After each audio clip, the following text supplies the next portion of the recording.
William McDonald stops by once again to this time review Sonic the Hedgehog. Aladdin 2 gets confirmed. Wes Anderson's next film gets a trailer release. And Robert Pattinson's appearance as the Batman debuts on the internet. I'm Joe Acierno. This is Real Talk.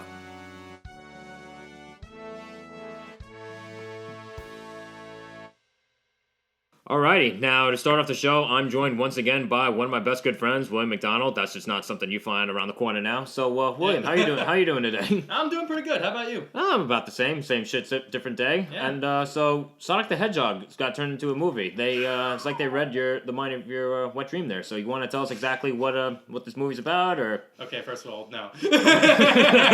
And this movie was great. I gotta say, for a movie that started off with such low expectations, they managed to go above and beyond. Right now on Rotten Tomatoes, the critic score is around a 64, but the audience score is like in the 90s, and that's kind of unheard of. So it's basically just like from what I understand, it's kind of just like a straight run-of-the-mill crossover. Like, Sonic has to get his rings back or something, and something like that. Yeah. And then he's of course chased around by the evil Dr. Robotnik. So it's not something that Yeah, well, I mean, you gotta realize, even in the game, the origin or plot of Sonic has always been kind of vague. It's never been something that's been set in stone. There are multiple stories, multiple storylines. Which they do pick one in this film. Yes, they do kind of have their own rendition of the whole thing. It's a whole new origin story. It's a whole new take on the character. But a lot of the things are the same. Sonic, he's fast. There's a bad guy, Dr. Robotnik. Sonic has rings. He's kind of full of himself. Yeah, exactly. But that's Sonic, he's kind of a little cocky, arrogant little guy, but at the same time, he's got a heart, and you could tell. I think Ben Schwartz, right? Yeah, Ben Schwartz is the voice. He did an amazing job at capturing Sonic. He did so good. Like, his range of emotion was all there, and he really felt like a fleshed out character. And I gotta say, props to him for bringing Sonic to life. Yeah, one of the things I love is that this movie really asks the existential question of what it means to be a blue hedgehog named literally Sonic, yeah. who can outrun anything, except the only thing he can't outrun is his loneliness. It's kind of true. Yeah, don't get me wrong, this movie's not that deep, but that comparison is kind of true out of my sarcastic remarks. I mean, that was part of the movie, spoiler alert, but, he felt lonely, so eventually found his way into interacting with humans, so... I mean, honestly, that's not too much of a spoiler, because that's kind of, touched upon in the trailer anyway. Yeah, well, so true, but, I don't know. Yeah, but no. Obvious spoiler is obvious, anyway. So, I guess, Ben Schwartz, and again, he was one of the only things that I felt like this movie had going for it, before I watched this film. Mm-hmm. And when we previewed the film, of course, I was a bit wary about him. And now, when it comes to, the actual realization of the character Sonic himself, character-wise, I thought they did a good job with him. They captured, like I said, I feel weird saying this about a video game character, but his essence, of course. But there were times where I did feel like he was, a bit, overly arrogant to a point where it just got annoying. But at the same time, that's the character, too. Yeah, that is part of the character. So I don't think that's so much on the part of the filmmakers themselves. No, I don't think so either. And honestly, like I said, I think he really did do a phenomenal job of capturing the character. Mm-hmm. And honestly, I don't think I've seen a Sonic actor this good since the times of Jason Griffith, who was the voice around the times of Sonic and the Secret Ring, Sonic and the Black Knight, Sonic Unleashed, even Brawl when that was around. Super Smash Bros. Oh, that was him? Really? Yeah. You're too slow. Oh, come on. But still, I think the voice in himself, Jason Griffith, I think, as far as the video games go, was the best voice actor for Sonic. Now we got Roger Craig Smith, and he's in the Sonic Boom series. I don't really like his kind of rendition right now, but again, I feel like that might be part of the lazy writing on Sega's part. Yeah. They haven't been very consistent. I mean, could it also be his vocal delivery too, you think? Or do you think it's just what he's given to work with? Yeah, I think it's more of what he's given to work with, and I think that's more of the studio's fault than his, but you know what? He might be alright, I guess.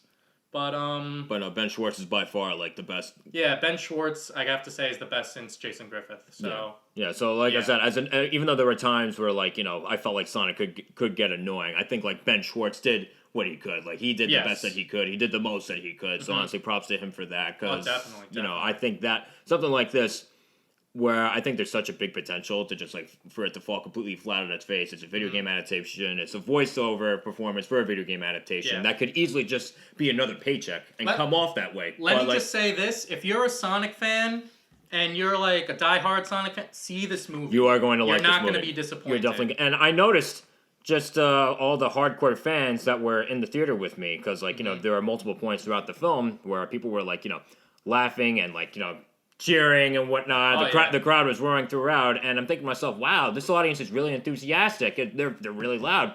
But then I realized that it wasn't the kids sitting throughout the theater. Yeah. That was the loudest. It was the adults, like the teens. It was, Yeah, it wasn't, it was the adults, it was the teens, it was a 23-year-old man sitting right next to me in the theater, just laughing. You're gonna have to blur out that finger. Yeah, I think I'll keep it in there. But no, like building on his point, like if you are a diehard Sonic fan, this movie does the justice or the service that the people that grew up with the character really felt it the most. I would say. If this movie isn't going to win like any new converts, honestly. But here's the thing: it doesn't need to. It set out to just please hardcore Sonic fans, and that's exactly what it did. The movie is a lot of fun. It's very, very funny. Yes. And in terms of how the story moves along, even though the plot, like I can't say it goes, into like any unpredictable directions. Like the more I think about it, it's very simple. It's very straightforward. It's very straightforward. I'm not very predictable. And there's some points where I felt like it's kind of dumb if I'm being honest. But again, this is a Sonic movie. This is a video game adaptation. And for the the fact that it is a video game adaptation, we're on a hot streak right now. Yeah. We got Detective Pikachu. Yep. Did really good. I can't speak right now. Yeah. And so now we got Sonic. I mean, next up is Mortal Kombat, and now I think the hype for that is going to be even higher. Did they actually they confirm that Mortal Kombat's getting a movie? Well, I think it's still in the rumor mill, but I have heard that there's talks of a Mortal Kombat movie. That'd be interesting. So, do you think they would rip out someone's spine like on? They said they're confirming fatalities. So. All right, good. Well, and you can't have a Mortal Kombat movie without, like, fatalities. It's like having a Mario movie without Goombas. It doesn't make any sense. If the movie's not rated R, it's gonna flop. I'm just saying that right now. Yeah. But no, I liked how the movie was, like, fast-paced, too. Because, like, I feel like and it's suitable for it to be this way. But, like, again, as much as I felt like, okay, how this story moves, I've seen over and over again. There are certain points where it felt cheesy. At least it was fast. At least it was fun. Yeah. It kept itself moving along. I can't say it really dragged at any point. Oh, no, definitely. And I will say this, too, about the movie. Any, like, slightly cringy parts it might have had, I felt like were more forgivable than the parts that maybe Detective Pikachu might have had. Yeah. Whereas Detective Pikachu, I felt like flowed a lot better. The parts where you got, like, a cringy part, it hit bad. Yeah, like the cheesy parts, I'm like, wow, I'm really happy I'm not lactose intolerant because I'd be on my way to the hospital right now. But in terms of, all right, so overall, would you say Sonic the Hedgehog's better or Detective Pikachu's better? It's a tough call. Because like those are both franchises that are very near and dear to your heart, and honestly, I only watched them as a moviegoer. I would have to say those are probably two of my favorites, and I'd have to say Sonic kind of takes the cake. You think so? Yeah. Don't get me wrong. I loved Detective Pikachu. I loved it. But in terms of how they were true to the character and the world of the character and whatnot, I think Sonic kind of took the advantage there. It's funny. I'm not really sure which one I like better because there's certain things about each film that I feel like kind of outdo each other. Like, okay, in terms of performances and I guess character, then I think Sonic the Hedgehog takes it. Yes. But in terms of plot, Detective Pikachu. Yes. By far. I agree. And in terms of visuals, like, yeah, I think they did a good job modeling Sonic. Mm-hmm. Outside of him, there's nothing really too visually interesting to look at. Whereas in Detective Pikachu... Yeah, you had a whole world of, like, Pokemon. And I was worried. When I first heard about that film coming out, or when that was in development, I'm like, oh, man, this is going to look really stupid. This is going to be like a failed Roger Rabbit. But no, the way they integrated the CGI Pokemon into the world that they already made... I thought that was very, very well done. I did not see that coming. It was excellent, and I'm surprised it didn't win anything for like visuals. Yeah, it wasn't even nominated. I was very surprised. Yeah, it's funny that you mentioned that. I remember when I did my little rant on the Academy Awards and the nominations, when they released the shortlist, not even the nominations, the shortlist, like the top 10 films for their consideration for best visual effects. Yes. Detective Pikachu wasn't on there, but Cats was. That doesn't make any sense. You get this shit? Yeah, I know. Like it's so that's ridiculous. It's so stupid. Oh my gosh. But no, honestly, in terms of which one I liked better, I honestly don't know. there are different things that each movie had going for it. I will have to agree with that. I definitely think they both do well within their own ranks. It's just, I think for the plot reasons, or not for the plot reasons, performance reasons, Sonic just has that edge. Yeah, because here's the thing, Ryan Reynolds was one of the only things that Detective Pikachu had going for, at least going into this. Yeah, and he stole the show, he led the show as he should have. He did. But in terms of other performances, there aren't really too many others that stand out, even in terms of character. No. The only other character that stood out to me in Detective Pikachu, other than Pikachu, was Psyduck, who was hilarious. He was funny. I don't know. I think the actor that played Tim did a really good job, but the Psyduck's owner there. Yikes! Aggravating. That's the kind of overacting that only works on Broadway. Yeah. Because it's a different medium. When you're on a stage, you have to kind of express yourself broadly because you're got a whole audience of people that can't really see you. Mm-hmm. But. No, yeah, not in cinema. She was aggravating. If they did they end up together in Detective Pikachu? I don't even know if they did. No, they didn't. And that's fine. It's a bit of a CB there. That's okay. That's fine. Yeah. But I think the other biggest thing that Sonic the Hedgehog has going for it is Jim Carrey as Dr. Robotnik. Yes. He is the MVP of this film. He was absolutely fantastic. I have to say one thing. Even though we had plenty of trailers and things showcasing some of the jokes and stuff, they weren't, done out by the time we got to the movie. They were funny every time. Yep. They hit like they needed to. And I'm very glad they did. Because sometimes you see a trailer so many times that when you get to the movie, you're like, all right, that was expected. But just the delivery was different than how they showed in the trailer. So the jokes still hit. And when they hit, they were funny. They weren't just like, they were like, Yeah, Jim Carrey, and again, he's obviously known for being this very zany, over the top performer. But again, for whatever reason, it just didn't feel like he was doing the same thing. It didn't feel like he was, just playing the Grinch again. And it's still different territory from films such as the Truman Show or Eternal Sunshine of the Spotless Mind. If you ever get around to checking out either of those films, Eternal Sunshine of the Spotless Mind would have been great to watch on Valentine's Day, but it's a little too late for that now. So would it? Just curious. It depends on what you're in the mood for. But no, Jim Carrey, in my opinion, is absolutely the best part of this movie. And again, like I said, Ben Schwartz did very, very well, but Jim Carrey absolutely takes the cake. Honestly, I feel like if Jim Carrey failed, then the entire movie would have failed, honestly. Because, I don't know if Ben Schwartz was strong enough. Well, here's the thing. I feel like it's part of their dynamic, too. Mm-hmm. Ben Schwartz and Jim Carrey kind of... They fed off each other. Yeah, they fed off of each other really well. Mm-hmm. And I even saw, in a behind-the-scenes type thing, they would kind of go to each other and be like, oh, what do you think about this joke? And they would kind of run it by each other and ad-lib a little bit. And the directors would go with it. And that's not something, again, you would expect. That's not the kind of effort, at least I would expect, to go into a video game adaptation. So it's funny, follow the actor's instincts. So it shows that at least they put a lot more attention, that they at least cared about making a decent movie. Yes. And, here's the thing. So, I remember one of the things that I thought that when this movie was first, talked about being made, it was just okay, there's just another, corporate shell out there just doing this to make money. And again, the vast majority of films, unfortunately, are just made to make money. Let's be real. But at the same time, it shouldn't be. But that's a rant for another day. Yeah, that's a rant for another day. But what what separates movies from each other, at least in that department, is how well do they hide the fact that they're just being made to be for money. And honestly, I think with this one, it hit the facts pretty well. Yeah. It didn't. So, and again, as a Sonic fan, do you feel the movie justified its creation? Do you feel like it justified it? I think so. I definitely think it did a good job at solidifying its existence. It definitely what's the word I'm looking for? Help me out here. It was good. The movie was good. The movie was good. The movie was good.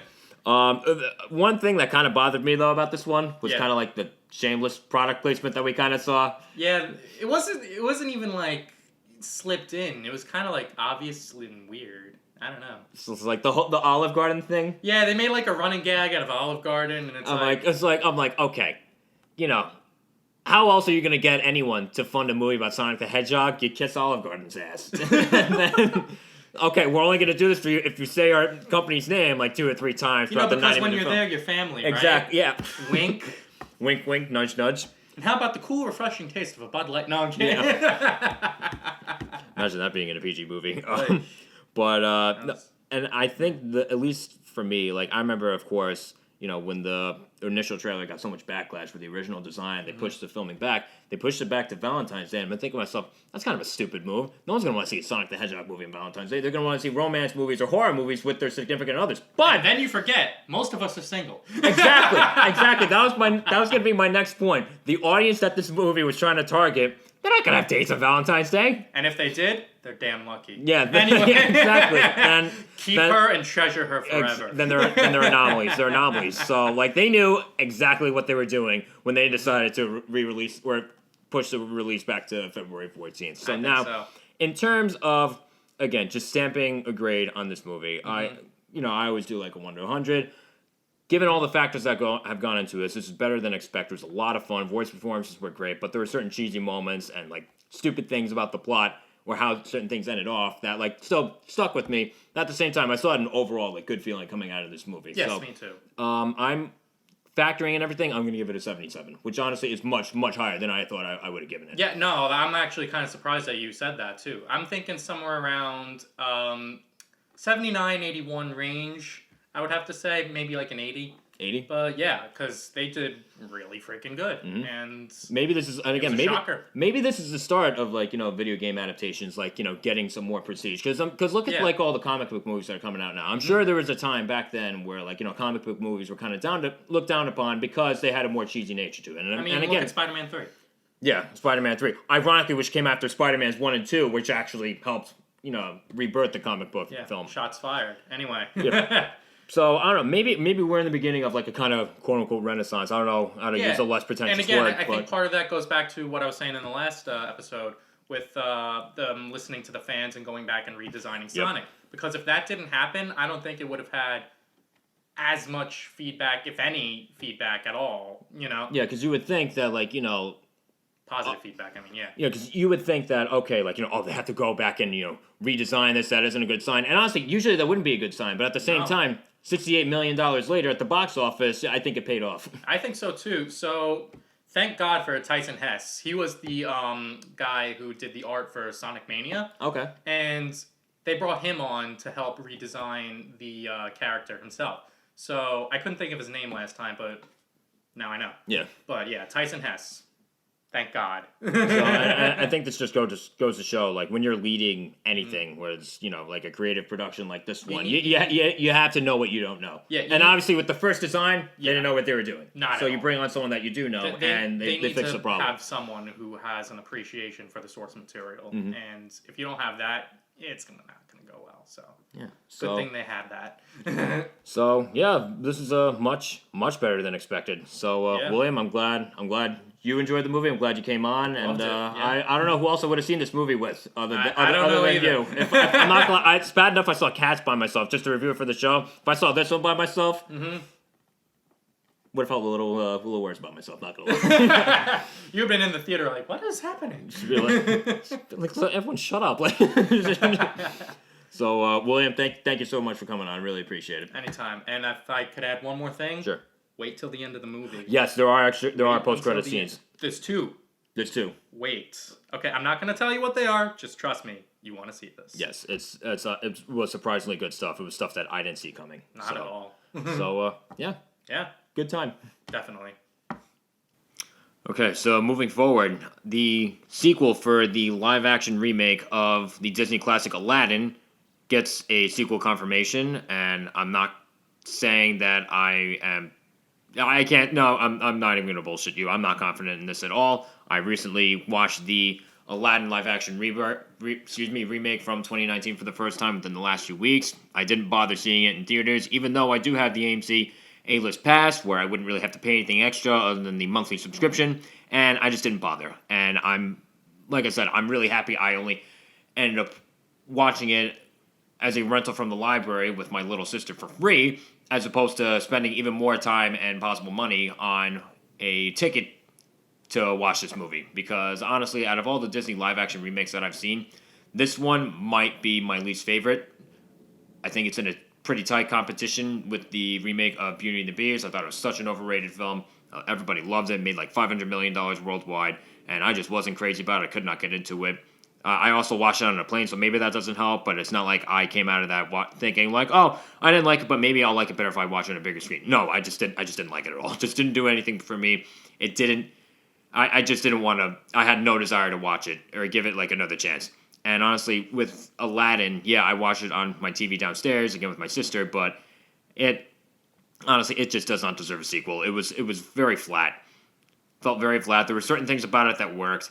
Naomi Scott as Jasmine is terrific, and Will Smith did the most what he could, I think, with the genie, because I think the genie is the Disney version of the genie is very much a role that translates well when it's in animation.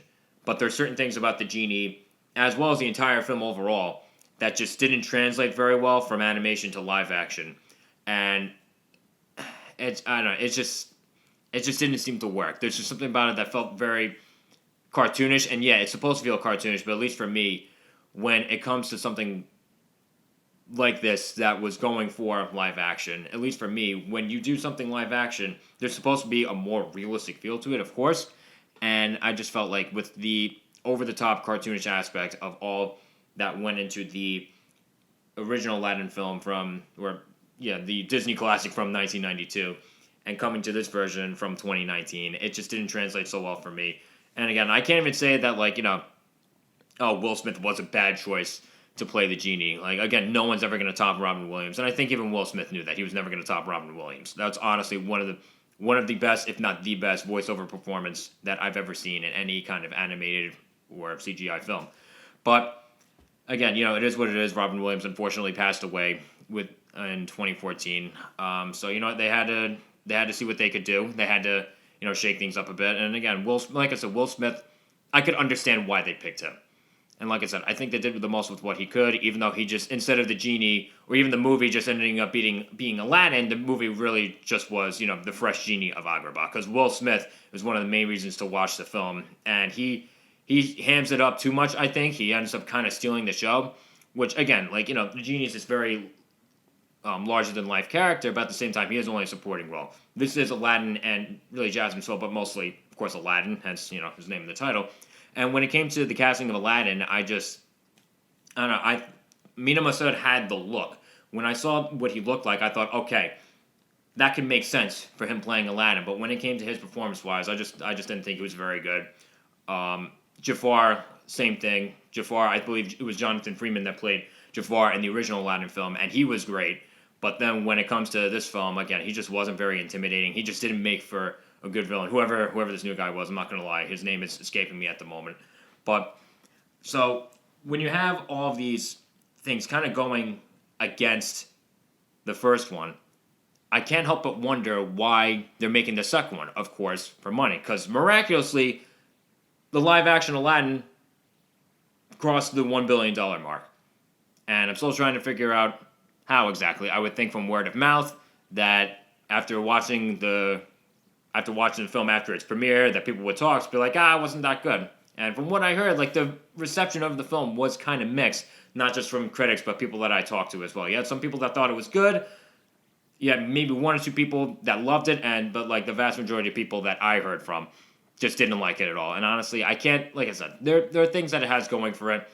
Visually, for the most part, it's recreation of the world that it's supposed to be in, mixed in with the live action medium and what it's going for. I think they did the most with what they could. But after that, there was just something missing from it all. There's a certain soul that I just didn't feel like was there. And even then, Guy Ritchie helmed the film, and he's set to come back for the sequel, reportedly, allegedly, as of now. And while I do think Guy Ritchie is a talented director, of course, I thought The Gentleman was great. Sherlock Holmes is a great film as well. But he just didn't seem like he was in his comfort zone when it came to Aladdin. And again, I think it is something good when directors try to do new and different things. But at the same time, if it works, it works. And if it doesn't, it doesn't. And I just didn't feel like that was the case for Guy Ritchie doing Aladdin. So, and I can't help but wonder, and from a storytelling perspective, how this is going to work. Because look at the end of the first film, at least a live-action remake, and it seemed like, things were wrapped up as well as they could be. Unless they're going to just remake Return of Jafar, the direct to home video sequel to Aladdin, what else can you really do? I just don't see a plausible path as to where they can take this story that warrants an entire extra film. Alright, so the trailer for the next Wes Anderson film was released online within the last week, and this one follows the final stories from a fictional American news outlet, or magazine, are brought to life. And in terms of story or plot, that's all we really know. Because that's all that was given to us online, and B, that's what the trailer says. They don't really tell us too much about where this is going. And honestly, I guess that's a good thing because it gave us like an overall feeling as to what this film is going to come off as. And based on that impression alone, it's definitely going to stand in line with a lot of Wes Anderson's films. This has his very like signature, like whimsical look about it, but at the same time, even with the characters and how they express themselves, it comes off as, very whimsical, which again, with a Wes Anderson film, I don't really think that it's prudent to expect anything else. And now what I noticed when I've talked to people about Wes Anderson, he seems to be like a very niche filmmaker. He seems to be someone that you either really like him or don't like him, just think he's overrated. I like Wes Anderson. Anytime that I hear about a project of his coming out, I'm always at the very least intrigued. And I know going into watching his films, or hell, even coming out of watching his films too, I may like what I saw, but I have an odd feeling that someone else that I talk to probably won't. Now, the 5 films that I've seen from him, The Royal Tenenbaums, I thought was a solid movie. Moonrise Kingdom, I'm not going to lie, I was very disappointed with that one. That one I thought was just so overrated. Again, going to the whole whimsical thing that Wes Anderson tries to go for, that whimsical with this one just came off as awkward, and that whole quirky way about telling the story just came off as very cold and stale, and it just didn't do it for me at all. The movie, I believe, is under 2 hours long, somewhere between an hour and a half, 2 hours, probably closer to an hour and a half, and it felt very long to me, and not in a good way. I've said before that I think certain times films need to feel long in order to have more effect, but this is not one of those films. The Moonrise Kingdom I thought was very, very overrated, very disappointing. But on a lighter note, his animated work is terrific. I loved Isle of Dogs. I loved Fantastic Mr. Fox. And what I think his magnum opus is at this point in time is The Grand Budapest Hotel. It's a very funny film. Artistically, it's beautiful. It's so absorbing. And even just in terms of storytelling and scope and just artistic design, that movie carries by far the most weight out of any of the films that I've seen from him. So, again, I'm hoping that The French Dispatch leans more towards the Grand Budapest territory. And I think it has the potential to because it does seem like it has a lot going on. There are, again, of course, like 6 different stories that are being portrayed in this one film.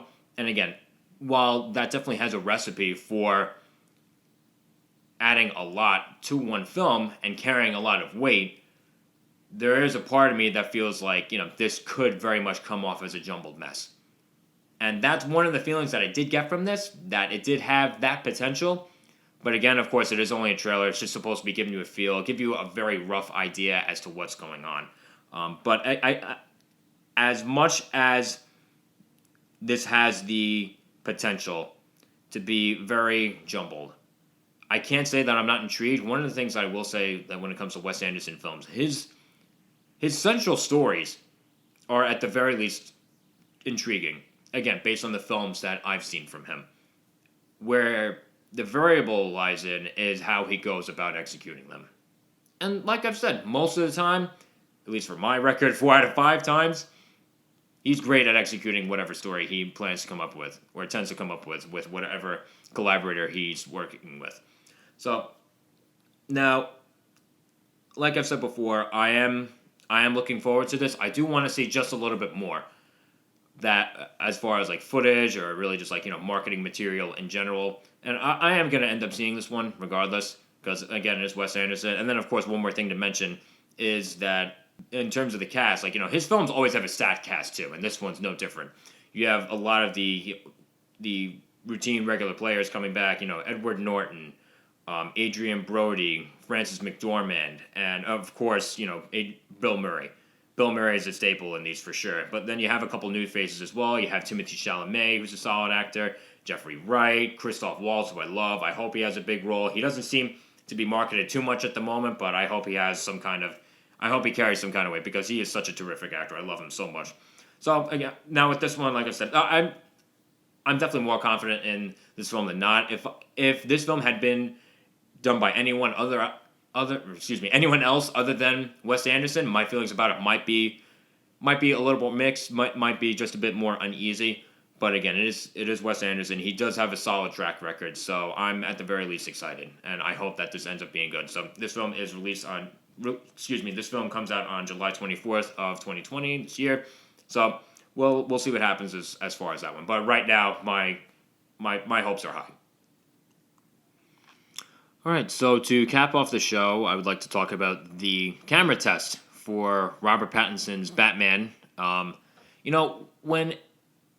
When the news broke that Robert Pattinson was the newest actor to get casted as Batman, a lot of people that I talked to, and by a lot of people I mean my dad, and that's about it. They weren't too thrilled with his casting. They didn't seem like it was a good fit, and honestly, I could see why, because to this day, even though Robert Pattinson has come such a long way from this film series, the biggest thing that he has to his name at this point still is the Twilight Saga, where, as I said in, I believe, the premiere episode of the show, he played the world's least intimidating vampire.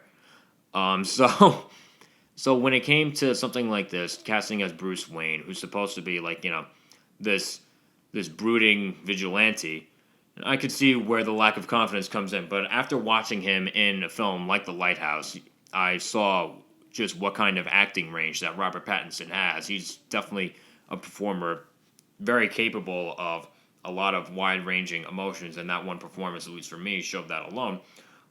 So when it came to his casting as Batman, I was intrigued, and I think he's going to end up being a good fit for the role.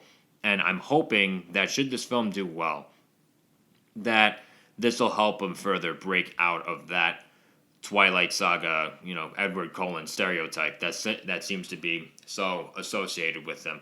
Because, and like I said, it's not just The Lighthouse that he's worked on his resume with. He's definitely been in a few other indie films, and again, I haven't gotten a chance to see any of those, so the only other impression that I really have to go on is The Lighthouse. And also, I guess, Cedric Diggory and Harry Potter and the Goblet of Fire, but, his role wasn't so big in that one. And again, he did a good job. He did what he had to do.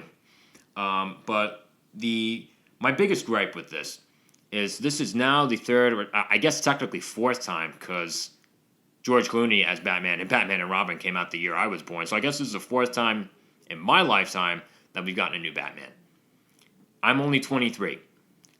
I can't understand why you need to reboot a certain franchise for a new generation when that previous generation is still very much in love or is still very much influenced by the generation of the films that they remember, that they saw in theaters when they were a young kid or a young adult. That, for me, when it comes to Batman, is really the Dark Knight trilogy. And the last one, of course, The Dark Knight Rises, came out in 2012. So at this point, it was only 7.5 years ago. But at the same time, it still doesn't feel that long. I still don't think that the Dark Knight trilogy has gotten enough time to age before you can go on and just, make another Batman series. And again, this goes back to the point that I've made before with much of the films coming out just being remakes and reboots, especially when those remakes and reboots a lot of times come so soon after the previous interpretation of their story. And another example that I want to use is the Spider-Man films. You had the Sam Raimi trilogy from the early to mid-2000s with Tobey Maguire. Then you had the Amazing Spider-Man series, only 1 and 2, which, again, I never saw 2, but 1 was kind of eh. And then, of course, you have Spider-Man Homecoming, the one for the MCU, which, again, that I understand why that was made. That was to serve a bigger purpose. The MCU is such a big cinematic achievement. I can't understand how you don't include Spider-Man in a Marvel universe. So that I can understand. But still, at the same time, in between each of those reboots, or I guess recasting, so to say, as well, there's less than a decade between the last film that the previous actor starred in and the new one that the new actor starred in. So again, like, this just, I feel like there's just a developing trend of stories just getting rebooted so quickly, and you're just going to run them out dry so quickly. I mean, honestly, whatever happens is just, ending things off on a good note. Because there's going to come a point where, you fly too close to the sun, and it's going to leave a bad taste in everyone's mouth. So, again, whether, of course, you're for this or not, this is happening anyway, right? So one of the biggest hopes that I do have for this film is the guy that they have to direct this, and this guy is Matt Reeves. Matt Reeves, I think, is a very, very talented filmmaker. From what I've seen from him, I've saw bits and pieces of Let Me In. I never sat down and watched it from start to finish, but what I remember from that one, I remember it being very chilling, I guess almost brooding, and very, very ominous.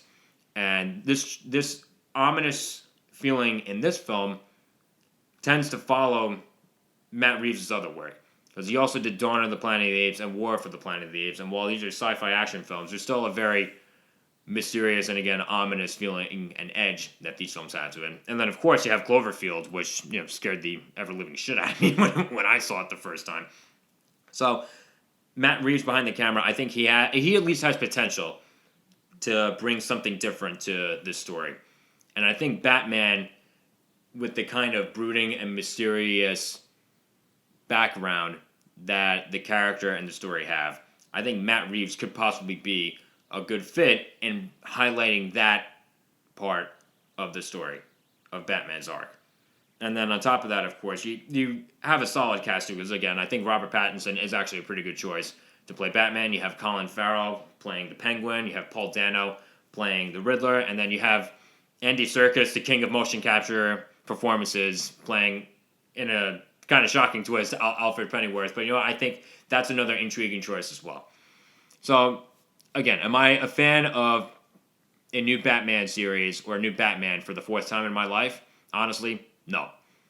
But, given who they have associated with the making of this film, it has some promise.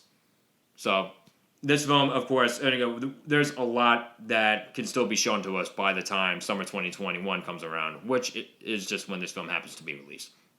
So, on that lovely note, that's the end of this episode. Please continue to like, subscribe, follow, share, and hopefully be entertained by me just sounding off in front of a camera and a microphone for a half hour, whatever it is. And don't forget to follow the social media pages dedicated to this particular channel. And I'm hoping that the next episode, and again, I could be totally wrong about this, but I'm hoping that the next episode I have an announcement that I'll be able to share with you guys. If not the next episode, then hopefully the one after that. So until next time, I'm Joe Acierno. This has been Real Talk.